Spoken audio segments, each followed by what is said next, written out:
cat. Everybody calling it.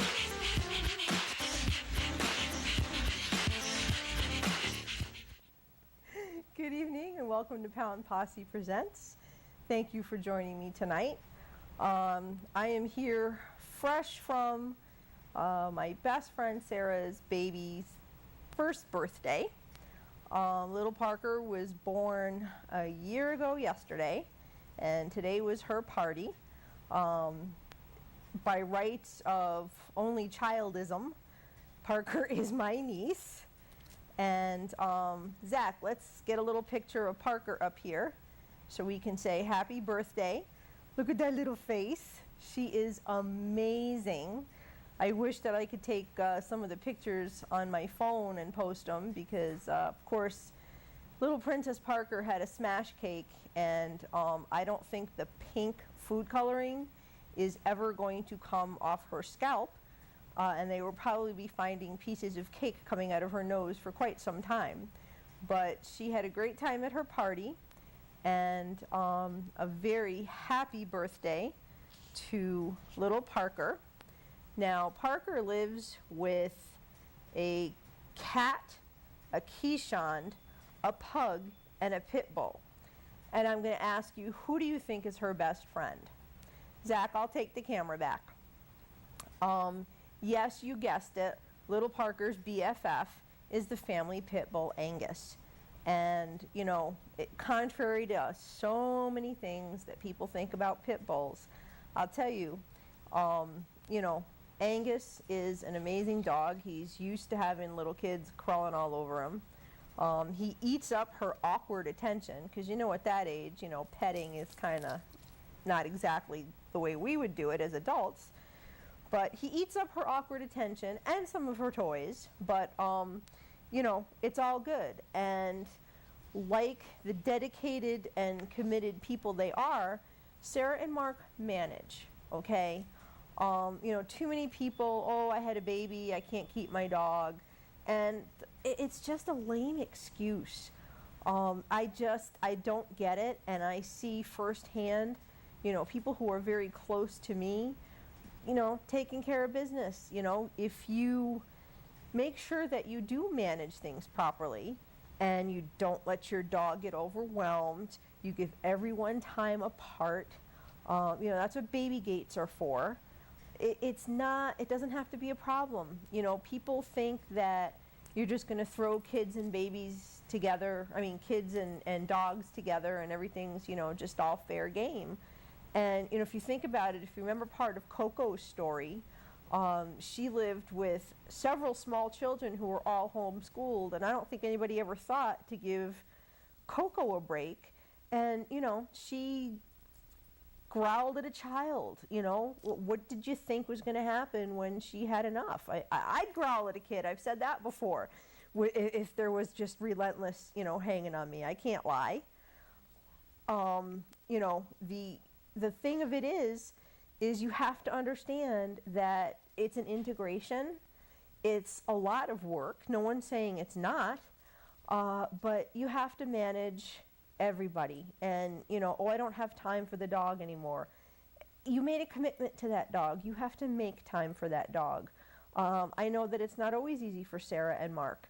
And, you know, they manage. They work together as a team. The dogs are not neglected. The child is not neglected. Clearly the dogs were there first, but that doesn't mean that, you know, the baby doesn't get attention. You know, you have baby gates, you have everybody have their time. Like I said, it's Angus, the pit bull, oh my goodness, that soaks it up the most. You know, the other two dogs don't really want that much interaction, so they don't have to have it, so it's not a crisis. And that's really, you know, that's how it should be done.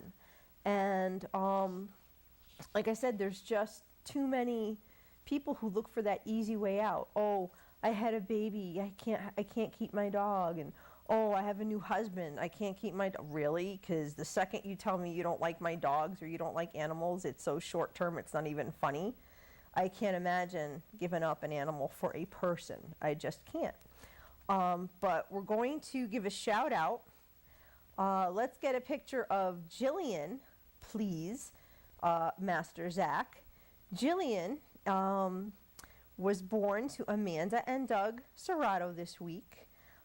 She is another little girl who is going to be living with cats, birds, and pit bulls. And I know that that's going to be a real handful, and that Amanda and Doug are going to handle it quite well. They're settling in to having this beautiful little baby in their world, and they're working on it as a team. And of course, you know, now they've got to manage both the baby and their animals. I mean, they've got clearly the routine down with their animals, and now they just have to, oh wait, did I use that word integrate already? They're going to have to integrate everybody. I'll take the camera back, Zach, and congratulations, Amanda and Doug, and welcome to the world, little Jillian. You know, Amanda already posted that, you know, a couple of her dogs are like hesitant, and they're like, won't go near her. One of them won't go near her when she's holding the baby. It's all new. You know, you have to give everybody a chance. You have to give everybody fair time. And I know that they'll be fabulous at it, and everything will be fine. They're not going to be, you know, oh, well, I have to get, I hate the term, get rid of the dog or get rid of a cat because of the baby, you know. They're just not that kind of people. When you make a commitment to an animal, it's just like you made a commitment when you had your baby, you know. I have no doubts that Amanda and Doug will do, you know, what has to be done to integrate and make everybody a family, you know. I mean, really, they just brought her home. She was just born this week. The dogs had no idea, I'm sure. She doesn't say anything about the cats, but, you know, cats can either take you or leave you. You know that. And if they want to leave, they're going to leave. But people, stop with the lame excuses. That's all I'm trying to say. I've got two perfect examples sitting right here in front of you, you know, of people who had animals first and the babies came later. And I know that this is the way it's supposed to be, no bailouts. You know, a pet is a family member. It's not disposable like garbage. And you really have to keep in mind that if you bring a pet into your home, it needs to be a forever thing. And if you really don't feel in your heart, if you question yourself at all, then don't do it. You know, just don't, because you are that pet's family, and it's not going to know any better than you, whether you treat it well or don't treat it well. You are that pet's world. And for you just to dump it or push it off on somebody else or put it in a kill shelter, well, we know where that's going to go. Very likely the dog's going to get killed. So, again, keep the lame excuses for putting your pets out on the curb to a minimum, and suck it up and do the right thing, because there are people all around the world that do it every day, and you can too. You know, just keep your commitment and do the right thing. Now, another announcement I have tonight. If you remember, we had Wolf Central on not too long ago. And Zach, can you bring up that picture for me? Ruth Stanley, who runs Wolf Central, and Kevin Sear, who is her man, became engaged last weekend. So how cool is that? They went out on a whale watch, and he popped the question. And I said, it's a good thing the ring didn't go overboard. Think about that, would have been a disaster. But, excuse me, congratulations to Ruth and Kevin. May, you know, all the rest of your days be filled with happiness. And I look forward to having Ruth back on. We've already discussed it recently this fall when the wolves are about ready to come to town. If you remember, she mentioned on the show that Mission Wolf comes from Colorado with the actual wolves, and you can get like FaceTime with them. And I'm really looking forward to being able to manage that, because that will be just like awesome. Real wolves, folks. So anyway, congratulations, Kevin and Ruth. And they are great friends and supporters of Pound Posse Presents, as I am of them and Wolf Central. And that's their new sign, which is pretty cool. Just got to see some of their new signage live, so that's an awesome thing. And I will take the camera back one more time, Zach, because we're just going to keep driving you crazy. because I do that well, but you're a good sport. Another exciting piece of news, my friend Speedo has, his love of his life is home. Nancy, Speedo's wife, aka my boy wonder Zach's mom, has gone through a tough time. She had some surgery, she was in the hospital, she was in some rehab, it's been really stressful, and today she came home, so we want to say, yay, Nancy, I hope you're watching. Want to come out and blow her a kiss? You can do that. It's a pretty exciting thing when, you know, someone you love isn't around and you miss them so much. There you go, AKA the monster. Yeah, the monster. You know, Nancy's not just a friend. She's you know, when she can come down, she's part of the crew and part of, like, my family as well. So I'm glad that she's home where she belongs, and you guys can relax some. When you've got two guys holding down the fort, I don't know. But they've done, I think Speedo and Zach have done a good job. And Nancy probably didn't have to come home to too much now, did she? Speedo saying Zach is wonderful. But anyway, just wanted to say yay for Nancy because that's pretty important. And one last personal announcement. This is like a whole different show tonight. I'm sorry because, you know, I was in a happy place today. So, you know, we're just going to keep with the good stuff. Anyway, childhood friend of mine that I grew up with, Mary, her birthday is tomorrow. So happy birthday, Mary. We've known each other for a lot of years. And she's older than me, haha. So happy birthday. One of the things that I thought I would do a little differently tonight, again, being sort of, you know, in a different place and having to take my approach to the show a little differently today. You know, I always talk about all of the, you know, the urgent animals, and trust me, tonight they're not any less urgent. Every pound, every shelter that you can think of is still, you know, full, near full, struggling to put animals in homes. There's dogs on death row everywhere. But I'm not going to harp on it as much tonight. If, you know, you go to Facebook page, Animal Alley, there's some. If you go to my personal pages, there's always some. You know, New Haven, Waterbury, you name it, they've all got Bridgeport, Hartford. There's animals everywhere. Tune into the pages. Don't rely on me all the time because, you know, every day that passes, there are more urgent animals. And just because I talk about them once a week doesn't mean that, you know, they're not urgent when I'm not on the air. So just keep that in mind. You know, there's a few in New London. There's just, you know, I just had this vision in my head. Friend Diane, who does the pictures for the New London shelter, there's two little chihuahuas, and she did a photo shoot with them popping out of a picnic basket. It was great. I didn't even think to try to take the picture. I just thought of it now. But yeah, there's dogs everywhere. There's cats everywhere. I saw something on Facebook that, speaking of cats, that today, August 17th, is Black Cat Appreciation Day.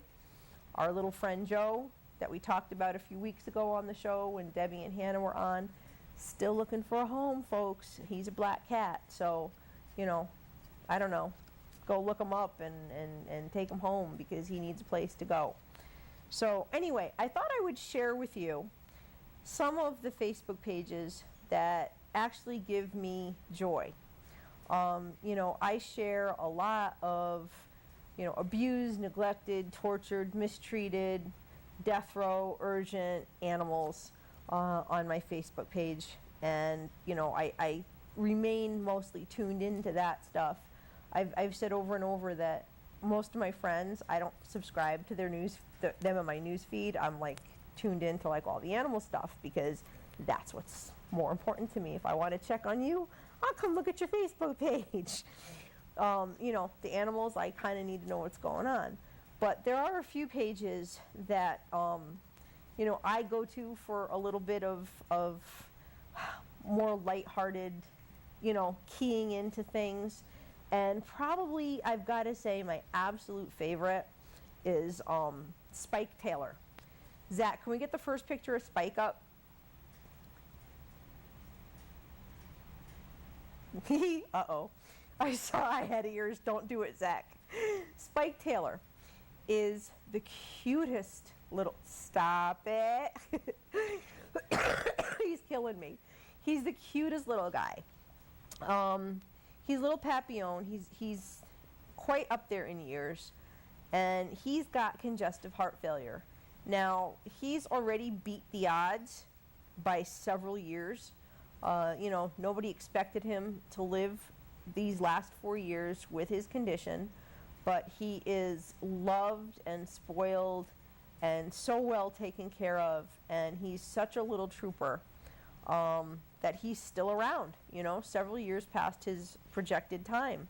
Now, he's laying on copies of American Dog, which there was a whole thing where dogs were voted in, and he is one of the ones that got into American Dog magazine, which is kind of cool.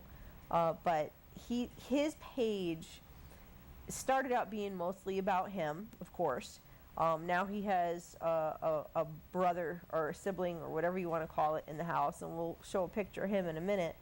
But, you know, Spike's posts are, his mother, I have to say that, you know, Spike's mom has an incredible sense of humor in spite of what I'm sure she must feel, knowing that, you know, her dog is kind of like, you know, I hate to say circling the drain, but if you read the posts, Spike calls Facebook face pants. You know, he talks about posts. He calls them postals. You know, the spin on language is, you know, that of someone who doesn't quite understand the language, which makes it really funny, like a kid would repeat something and get it wrong. And it's just hilarious. And it's little adventures of him and his brother Scrappy. Let's get the other picture of Spike up, if we can. There he is. Adorable. I mean, I think he's just fabulous. And let's take a quick look at Scrappy. There's his brother Scrappy. And Scrappy's kind of being groomed to take over because everybody knows that, you know, Spike isn't going to be around forever, you know.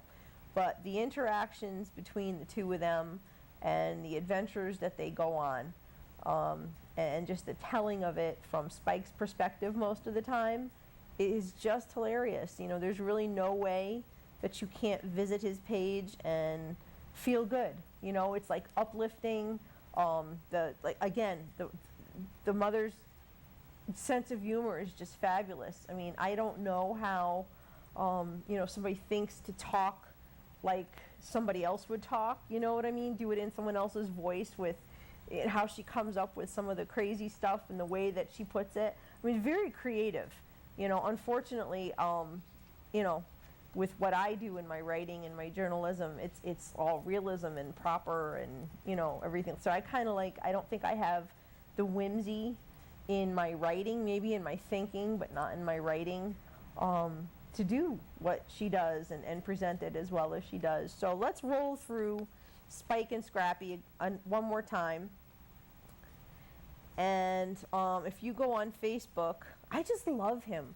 You know, I look in those eyes, and they're senior eyes.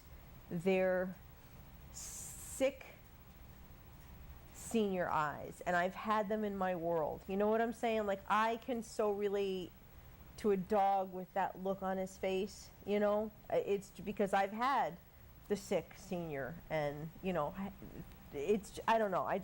My heart just relates to Spike. I can't explain it. But if you go on Facebook and you search Spike Taylor, you'll definitely bring up his page.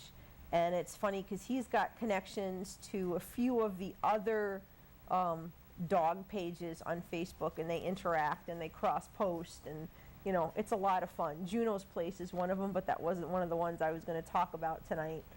Spike insists that Scrappy has a crush on Juno, and kind of makes, like, mischief posting on Juno's page and back and forth, and it's really cute. But check out Spike Taylor. You won't be sorry that you did, and I will share all of the pages that I talk about tonight on Pound Posse Presents page. The next one, everything's rosy. Let's get the first picture of Rosie up, Zach. All right, you really can't see her in that picture, but perhaps you can read some of what's up there. Rosie's not even 3. She was born to a backyard breeder slash hoarder. She was inbred, neglected, lived in filth for the first 2 years of her life. And now she's with a woman who absolutely adores her. You can pull up the next picture, Zach, so we can actually see her. I had no way to know that picture wasn't going to fly. Rosie, for some, might be hard to look at. Her legs are fused. Her jaw is malformed. She doesn't have hair all over her body. She's very frail, but she's a fighter. You know, she did have surgery on her jaw. She's had surgery on her leg, I believe. But, you know, she has a lot of spirit. And like I said, she may be hard for some people to see, but, and there's often mean comments, you know, that they should have put her down and she shouldn't be alive and all that other stuff. But, you know, there's a living, breathing, thinking, feeling soul in there.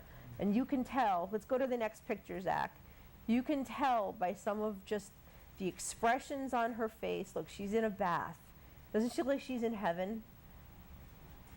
Now, you could see she's got some fur. She's like a dapple kind of, she's a Chihuahua, in case anybody really hasn't figured that out. I think she's beautiful in her way. You know what I'm saying? She's just, let's see the next one. She's just amazing. Look at those eyes. Put that camera away. I'm naked. I think that's hilarious. I mean, but that's her bath time. You know, they put the towel down for her because her skin is so sensitive. I mean, she's just a pampered little soul. And from what I understand, she has a thing for whipped cream. And, you know, that's like a little treat for her every now and then. And she gets all excited. And if anybody could read that little poster, that first one that was put up there, you know, she can move around. She kind of gets around like a crab. But, you know, she's like I said, a living, breathing, thinking, feeling soul that's inside of a dog that, you know, it just, you could say she shouldn't have happened, but she did. You could say a lot of things, but she is, the fact that she has the will to survive. I mean, she survived 2 years of neglect and horrors. I mean, I think that the person who this breeder person, was probably at a loss as to what to do. You can't bring a dog like that to be put down if that would be what your desire would be, because you'd be giving yourself away for what's going on in your house, you know? So she probably was at least not so heartless to want to do it herself, but, you know, this poor dog had to fend for herself in a situation that if you read up on everything Rosie's page, you'll get the whole story. And when they finally got dogs out of there, Rosie was the worst of them all and landed in probably just the best hands she could have. You know, Rosie gets along with everyone. She gets along with other dogs.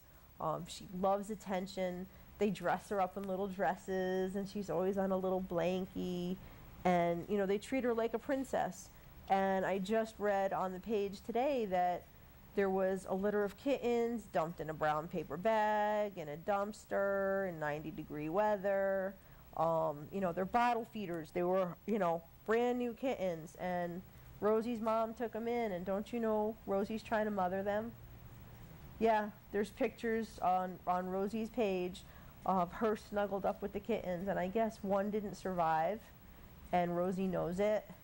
And she's like, you know, looking for it, and she's mourning the loss of this kitten. I mean, so how can you say Rosie doesn't deserve to have a life? That's just, you know, that's just not right. You know, she's facing another surgery now, so you know, hopefully she'll be all right with that. But let's roll through Rosie's pictures. I love that. That's like such a happy face. But everything Rosie, you can put that in your search bar in Facebook and you can find it and follow her page.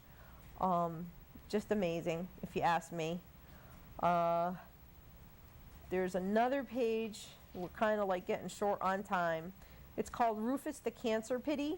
Let's go to his picture. Rufus has multiple myeloma, which is a blood cell cancer. And his page are the adventures between him and his sister, who they call Girly. Let's see Girly. And, you know, it's their day-to-day life. It's the life of living with a dog who is at the vet frequently, who has to have blood work frequently. You know, he gets home IV treatments. You know, he's got a serious cancer, and their mom is like struggling to deal with it, probably because of all of his medication. Let's go back to Rufus. You know, probably because all of the IV and the chemo and everything else that he's getting, he doesn't always want to eat. So like to see him eating, that's like a big moment. That's like the big part of their day.